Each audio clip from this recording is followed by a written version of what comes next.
लुधियाना के गिल रोड स्थित cycle industry की ओर से केंद्र सरकार के खिलाफ विरोध जताते हुए रेगुलेटरी कमेटी बनाए जाने की मांग की गई। उन्होंने कहा कि वाजपेयी की सरकार के दौरान रेगुलेटरी कमेटी बनाई गई थी, लेकिन उसे रद्द कर दिया गया था। उन्होंने कहा कि अगर सरकार द्वारा रेगुलेटरी कमेटी नहीं बनाई गई तो उन्हें वोट नहीं दी जाएगी।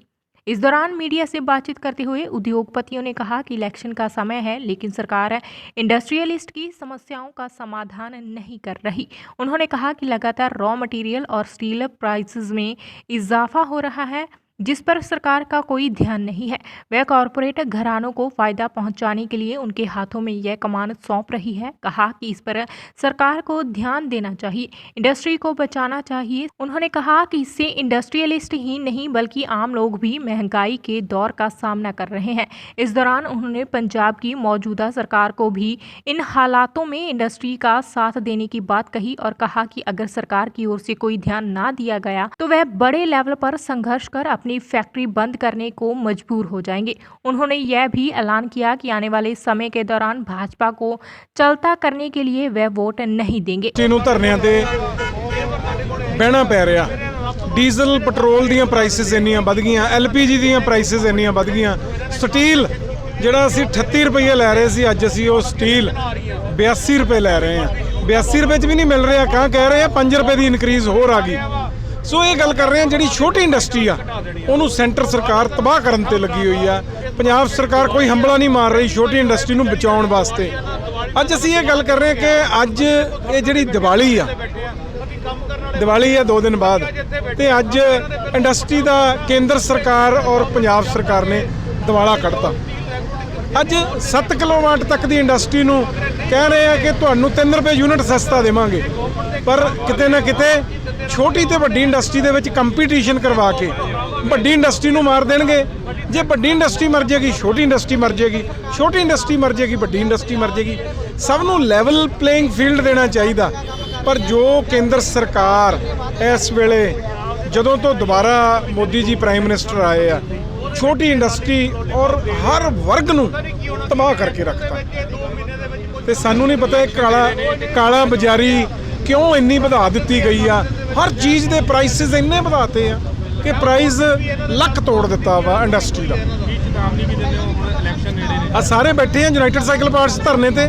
जब तक रेगूलेटरी कमीशन नहीं बनाया जाता, स्टील के प्राइसिस नूं रेगूलेट नहीं किया जाता, उदों तक ये धरना निरंतर रोज़ जारी रहूगा। विश्वकर्मा डे भी आ रहा है, इंडस्ट्री जी की मंग करती है जिस तरह सरकार ने उधर एक मनाया भी जाएगा बाबा विश्वकर्मा दिन ते सारी लुधियाना की इंडस्ट्री इस तरह बैठी है। ये इको ही चीज़ कह रहे हैं कि जेकर इंडस्ट्री ना बची तो सरकार भी नहीं बचनी। ਤਾਂ ਸਰਕਾਰ ਨੂੰ ਜ਼ਰੂਰ ਧਿਆਨ ਦੇਣ ਦੀ ਲੋੜ ਆ, ਤਾਂ ਇੰਡਸਟਰੀ ਔਰ ਸਰਕਾਰ ਦੋਨੋਂ ਬਚਣਗੇ। ਦੇਖੋ ਇੰਡਸਟਰੀ ਦੀ ਇਸ ਵੇਲੇ ਇੰਨੀ ਬੁਰੀ ਹਾਲਤ ਹੈ, ਕੋਈ ਵੀ ਚੀਜ਼ ਅਸੀਂ ਦੇਖ ਲਈਏ ਜਿਹੜੀ ਸਾਡੇ ਇੰਡਸਟਰੀ ਦੇ ਵਿੱਚ ਲੱਗਦੀ ਆ ਉਹਦਾ ਰੇਟ ਇੰਨੇ ਜ਼ਿਆਦਾ ਵੱਧ ਗਏ ਨੇ ਵੀ ਬੰਦੇ ਦੇ ਕੰਮ ਕਰਨਾ ਮੁਸ਼ਕਲ ਹੋ ਗਿਆ ਹੈਗਾ। ਸਟੀਲ ਦੇ ਰੇਟ ਜਿਹੜੇ ਹੈ ਜਦੋਂ ਇਹ ਸਾਲ ਦੇ ਵਿੱਚ ਹੀ ਉਹ 20-25 ਹਜ਼ਾਰ ਰੁਪਈਆ ਇੱਕ ਰੇਟ ਵੱਧ ਗਿਆ ਆ। ਆਇਲ ਦੇ ਜਾਂ ਡੀਜ਼ਲ ਦੇ ਜਿਹੜੇ ਰੇਟ ਹੈਗੇ ਆ ਉਹ ਇੰਨੇ ਜ਼ਿਆਦਾ ਵੱਧ ਗਏ ਆ, ਬਿਜਲੀ ਦੇ ਰੇਟ ਇੰਨੇ ਜ਼ਿਆਦਾ। ਇਹਨਾਂ ਸਾਰੀਆਂ ਚੀਜ਼ਾਂ ਨੂੰ ਦੇਖਦੇ ਲੋਹੇ ਦੇ ਰੇਟ ਦੇ ਸਾਰਿਆਂ ਤੋਂ ਜ਼ਿਆਦਾ ਪੰਗਾ ਇਹ ਪਿਆ ਆ, ਜਿਹੜਾ ਵੀ ਮਾਲ ਅਸੀਂ ਬੁੱਕ ਕੀਤਾ ਸੀ ਉਹ ਸਾਨੂੰ ਸਪਲਾਈ ਕਰਨਾ ਅੱਜ ਮੁਸ਼ਕਲ ਹੋ ਗਿਆ ਕਿਉਂਕਿ ਸਾਨੂੰ ਉਹ ਵਾਰਾ ਹੀ ਨਹੀਂ ਖਾਂਦਾ ਪਿਆ। ਅਤੇ ਇਸ ਚੱਕਰ ਦੇ ਵਿੱਚ ਅੱਜ ਇੰਡਸਟਰੀ ਜਿਹੜੀ ਆ ਉਹ ਬੰਦ ਹੋਣ ਦੀ ਕਗਾਰ 'ਤੇ ਪਹੁੰਚੀ ਪਈ ਆ। ਸਰਕਾਰ ਇਹਦੇ ਬਾਰੇ ਕੁਝ ਨਹੀਂ ਸੋਚਦੀ। ਅਸੀਂ ਹਰ ਡਿਪਾਰਟਮੈਂਟ ਨੂੰ ਸਰਕਾਰ ਦੇ ਨੂੰ ਲਿਖ ਚੁੱਕੇ ਹਾਂ, ਚਿੱਠੀਆਂ ਪਾ ਚੁੱਕੇ ਹਾਂ ਵੀ ਤੁਸੀਂ ਇਹਦਾ ਕੁਝ ਸੋਚੋ, ਕੁਝ ਕਰੋ। ਇੱਕ ਲੋਹੇ ਦੀ ਰੈਗੂਲੇਟਰੀ ਕਮਿਸ਼ਨ ਬਣਾਉਣ ਵਾਸਤੇ ਅਸੀਂ ਕਿੰਨੀ ਦੇਰ ਦਾ ਰੌਲਾ ਪਾਉਂਦੇ ਵੀ ਇਹ ਬਣਾਓ, ਔਰ ਤਾਂ ਕਿ ਐਟਲੀਸਟ 6 ਮਹੀਨੇ ਦਾ 3 ਮਹੀਨੇ ਦਾ ਸਾਨੂੰ ਪਤਾ ਹੋਵੇ ਵੀ ਇੱਕ ਵਾਰ ਟਾਈਮ 'ਤੇ ਇੰਨੇ ਬਾਅਦ ਰੇਟ ਚੇਂਜ ਹੋਊਗਾ। ਇੱਥੇ ਅੱਜ ਦੇ ਦਿਨ ਦਾ ਜਿਹੜਾ ਰੇਟ ਆ ਉਹ ਅਗਲੇ ਦਿਨ ਨੂੰ ਉਸ ਰੇਟ 'ਤੇ ਮਾਲ ਨਹੀਂ ਮਿਲਦਾ ਪਿਆ। ਇਸ ਕਰਕੇ ਇੰਡਸਟਰੀਅਲਿਸਟ ਪਰੇਸ਼ਾਨ ਹੋਏ ਪਏ ਵੀ ਅਸੀਂ ਕੰਮ ਕਿੱਦਾਂ ਚਲਾਈਏ, ਮਾਲ ਕਿੱਦਾਂ ਲੋਕਾਂ ਨੂੰ ਜਿਹਨਾਂ ਦੇ ਅਸੀਂ ਆਰਡਰ ਐਕਸਪੋਰਟ ਦੇ ਲਏ ਆ ਜਾਂ ਲੋਕਲ ਲਏ ਅਸੀਂ ਕਿੱਦਾਂ ਪੂਰੇ ਕਰਾਂਗੇ। ਇਹਨਾਂ ਚੀਜ਼ਾਂ ਨੂੰ ਦੇਖ ਕੇ ਹੋਏ ਅੱਜ ਅਸੀਂ ਇਹ ਧਰਨਾ ਲਾਇਆ।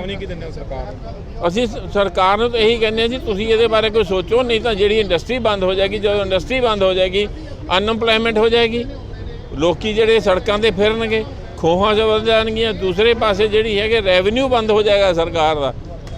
ਜਿਹੜਾ ਰੈਵਨਿਊ ਦੇ ਨਾਲ ਸਰਕਾਰ ਚੱਲਦੀ ਆ ਉਹ ਮੈਕਸਿਮਮ ਰੈਵਨਿਊ ਤਾਂ ਇੰਡਸਟਰੀ ਦਿੰਦੀ ਆ।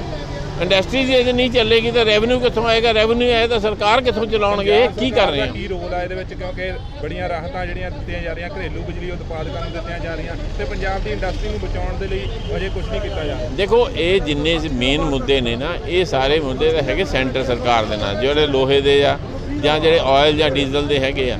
ਸੈਂਟਰ ਸਰਕਾਰ ਤੋਂ ਇਲਾਵਾ ਜੇ ਪੰਜਾਬ ਸਰਕਾਰ ਜਾਂ ਆਪਣੀ ਹੋਰ ਕਿਸੇ ਸੂਬੇ ਦੀ ਸਰਕਾਰ ਹੈਗੀ ਆ, ਉਹ ਜਿਹੜੇ ਆਪਣੇ ਉਹਨਾਂ ਦੇ ਟੈਕਸਿਸ ਜਿਹੜੇ ਲਾਏ ਹੁੰਦੇ ਆ, ਸਟੇਟ ਟੈਕਸਿਸ ਹੁੰਦੇ ਆ, ਉਹਨਾਂ ਵਿੱਚ ਰਾਹਤ ਦੇਣੀ ਚਾਹੀਦੀ ਆ। ਔਰ ਬਿਜਲੀ ਦੇ ਵਿੱਚ ਜਿਹੜੀ ਉਹਨਾਂ ਨੇ ਡੋਮੈਸਟਿਕ ਨੂੰ ਰਾਹਤ ਦਿੱਤੀ ਆ, ਉਹ ਤਾਂ ਅਸੀਂ ਮੰਨਦੇ ਹਾਂ ਵੀ ਚਲੋ ਚੰਗਾ ਕੰਮ ਕੀਤਾ, ਪਰ ਉਹਦੇ ਨਾਲ ਨਾਲ ਇੰਡਸਟਰੀ ਨੂੰ ਵੀ ਰਾਹਤ ਦੇਣੀ ਚਾਹੀਦੀ ਆ।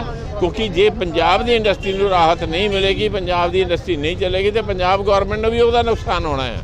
ਇਸ ਕਰਕੇ ਸਰਕਾਰ ਨੂੰ ਚਾਹੀਦਾ, ਪੰਜਾਬ ਸਰਕਾਰ ਨੂੰ, ਇਹ ਪਹਿਲਾਂ ਤਾਂ ਬਿਜਲੀ ਦੇ ਰੇਟ ਘਟਾਵੇ ਔਰ ਜਿਹੜਾ ਹੈ ਬਾਕੀ ਜਿਹੜੇ ਲੋਕਲ ਟੈਕਸਿਸ ਇਹਨਾਂ ਦੇ ਹੈਗੇ ਆ ਉਹਨਾਂ ਵਿੱਚ ਵੀ ਰਾਹਤ ਦੇਵੇ, ਡੀਜ਼ਲ ਪੈਟਰੋਲ 'ਚ ਵੀ ਪੰਜਾਬ ਸਟੇਟ ਦੇਵੇ। ਔਰ ਮੇਨ ਕੰਮ ਜਿਹੜਾ ਹੈਗਾ ਉਹ ਸਰਕਾਰ ਨੂੰ ਕਰਨਾ ਚਾਹੀਦਾ, ਸੈਂਟਰ ਨੂੰ। ਉਹ ਸੈਂਟਰ ਕਰੇਗੀ, ਇਹਨਾਂ ਚੀਜ਼ਾਂ 'ਤੇ ਧਿਆਨ ਦੇਗੀ ਤਾਂ ਪੰਜਾਬ ਦੀ ਜਾਂ ਇੰਡੀਆ ਦੀ ਇੰਡਸਟਰੀ ਤਾਂ ਬਚੇਗੀ, ਅਦਰਵਾਈਜ਼ ਇੰਡੀਆ ਦੀ ਇੰਡਸਟਰੀ ਜਿਹੜੀ ਆ ਉਹ ਕਲੈਪਸ ਹੋ ਜਾਏ। ਸਹੀ ਲੱਕ ਤੋੜ ਮਹਿੰਗਾਈ, ਨਾਨ ਰੈਗੂਲੈਰਿਟੀ, ਹਰ ਗੱਲ ਦੇ ਵਿੱਚ ਕੋਈ ਰਾ ਮਟੀਰੀਅਲ ਛੱਡਿਆ ਨਹੀਂ ਹੈ ਸਾਡੀ ਇੰਡਸਟਰੀ ਦਾ ਜਿੱਤੇ ਮਾਰਨਾ ਮਾਰੀ ਹੋ। ਔਰ ਸਭ ਦਾ ਬੇਸਿਕ ਇਹੀ ਹੈ ਕਿ ਜਦ ਕਿ ਕਰੂਡ ਆਇਲ ਇੰਟਰਨੈਸ਼ਨਲੀ ਸਟੇਬਲ ਹੈ, ਇਹ ਪੈਟਰੋਲੀਅਮ ਪ੍ਰੋਡਕਟ ਦੇ ਪ੍ਰਾਈਸਿਸ ਵਧਾ ਕੇ ਇਹਨਾਂ ਨੇ ਸਬਸੀਕੁਐਂਟਲੀ ਲੌਜਿਸਟਿਕ ਦੇ ਪ੍ਰਾਈਸਿਸ ਵਧਾ ਦਿੱਤੇ ਔਰ ਉਹਦੇ ਬਾਅਦ ਰਾ ਮਟੀਰੀਅਲ ਦੇ ਪ੍ਰਾਈਸ। ਅੱਜ ਸਾਨੂੰ ਸਮਝ ਆਉਂਦੀ ਕਿ ਇਹਨਾਂ ਨੂੰ ਕੀ ਆਫਤ ਆ ਸਕਦੀ ਹੈ ਔਰ ਕਿਉਂ ਇਹਨਾਂ ਦੇ ਰੇਟ ਵੱਧਦੇ ਤੁਰੇ ਜਾ ਰਹੇ ਨੇ। ਔਰ ਇਹ ਮੇਨ ਇਹੀ ਹੈ ਕਿ ਬਜਟ ਦੇ ਵਿੱਚ ਵੀ ਜਦੋਂ ਕਾਰਪੋਰੇਟ ਦੇ ਟੈਕਸਿਸ ਘਟਾਏ ਗਏ ਉਦੋਂ ਨਹੀਂ ਪਤਾ ਲੱਗ ਗਿਆ ਸੀ ਇਹਨਾਂ ਦਾ ਕਿ ਮਨਸਾ ਕੀ ਹੈ ਕਿ ਰੈਗੂਲਰ ਕਾਰਪੋਰੇਟ ਨੂੰ ਮਦਦ ਕਰਨੀ ਹੈ ਔਰ ਛੋਟੀ ਇੰਡਸਟਰੀ ਨੂੰ ਖਤਮ ਕਰਨਾ ਹੈ। ਇਹ ਇਹਨਾਂ ਦਾ ਮੁੱਦਾ ਬਣ ਚੁੱਕਿਆ ਹੈ। ਇਹਨਾਂ ਦੀ ਸਰਕਾਰ ਜਿਹੜੀ ਇਸੇ ਮੁੱਦੇ ਤੇ ਚੱਲਦੀ ਹੈ ਕਿ ਕਾਰਪੋਰੇਟ ਕੋ ਪੈਸੇ ਲਓ, ਇਲੈਕਸ਼ਨ ਜਿੱਤੋ ਔਰ ਜਿੱਤ ਕੇ ਫਿਰ ਉਹਨਾਂ ਨੂੰ ਹੈਲਪ ਕਰੋ ਔਰ ਫਿਰ ਇੱਕ ਜਿਹੜਾ ਸਰਕਲ ਵਿਸ਼ਵ ਸਰਕਲ ਚੱਲ ਚੁੱਕਿਆ ਹੈ। ਸਰ ਕਾਰਪੋਰੇਟ ਦੀ ਕੋਈ ਸੇਕ ਲੱਗਿਆ ਅੱਜ ਤੱਕ? ਅੱਜ ਕਾਰਪੋਰੇਟ ਹੀ ਪੈਸੇ ਬਣਾ ਰਹੀ ਹੈ, ਚਾਹੇ ਰਾ ਮਟੀਰੀਅਲ, ਚਾਹੇ ਕੋਰ ਇੰਡਸਟਰੀ ਜਿੰਨੀ ਵੀ ਹੈ, सब इंडस्ट्री इसमें तरक्की कर रही है। चाहे सीमेंट ले लो, चाहे कोल ले लो, चाहे तुम स्टील ले लो, चाहे प्लास्टिक्स ले लो, चाहे तुसी हौजरी के धागे की गल कर लो। अज किसी पासे भी ठंड हैगी है, कोई स्टैबिलिटी हैगी है, तुसी प्लान कर सकते, इंडस्ट्री थोड़ी प्लान कर सकती है। तुसी किसी नाल गल कर सकते हो कि तुहानू इस रेट ते तुसी अगले 3 महीने सप्लाई कर सकोगे। डेली प्राइसिस अप हो रहे हैं। मैनू ये समझ नहीं आती कि सरकार नू कि इन्हां दी अखां बंद ने या इन्हां दिमाग नहीं काम करता कि किसी तरह ये इंडस्ट्री क्यों मरदी तुरी जाती ने। बेरोजगारी ਨੂੰ ਆਪ ਤੇ ਜੌਬ ਦੇ ਨਹੀਂ ਸਕਦੇ, ਜਿਹੜੀ ਇੰਡਸਟਰੀ ਜੌਬ ਦੇ ਸਕਦੀ ਹੈ ਉਸ ਇੰਡਸਟਰੀ ਨੂੰ ਮਾਰਨ ਤੇ ਤੁਲੇ ਹੋਏ ਨੇ। ਮੇਰਾ ਖਿਆਲ ਹੈ ਇਹਨਾਂ ਨੂੰ ਅੱਖਾਂ ਜਾਂ ਖੋਲ੍ਹ ਲੈਣੀਆਂ ਚਾਹੀਦੀਆਂ ਇਸ ਤੋਂ ਪਹਿਲਾਂ ਕਿ ਕੁਝ ਹੋਰ ਬਾਣਾ ਵਰਤੇ ਕਿ ਲੋਕੀ ਸੜਕਾਂ ਤੇ ਸਾਰੇ ਹੀ ਆ ਜਾਣ, ਬਣਾਉਣ ਵਾਲੇ ਔਰ ਬਣਨ ਵਾਲੇ। ਤੇ ਮੇਰਾ ਖਿਆਲ ਹੈ ਕਿ ਸਰਕਾਰ ਨੂੰ ਔਰ ਸਟੇਟ ਸਰਕਾਰ ਦਾ ਵੀ ਇੱਥੇ ਰੋਲ ਬਣਦਾ ਹੈ ਕਿ ਉਹ ਆਪਣੇ ਸੈਗਮੈਂਟ ਦੀ, ਕਿਉਂਕਿ ਛੋਟੀ ਇੰਡਸਟਰੀ ਹੀ ਪੰਜਾਬ ਦੀ ਬੈਕਬੋਨ ਹੈ, ਇਹਦੀ ਆਵਾਜ਼ ਜਿਹੜੀ ਹੈ ਅੱਗੇ ਤੱਕ ਲੈ ਕੇ ਜਾਵੇ। सेंटर की सरकार के इस टाइम जी बोली और नहीं हैगी है, इस कोई शक नहीं है। लुधियाना से प्रदीप भंडारी की रिपोर्ट। सब्सक्राइब कीजिए हमारे चैनल को और बेल आइकॉन को दबाइए हमारी लेटेस्ट वीडियो सबसे पहले देखने के लिए।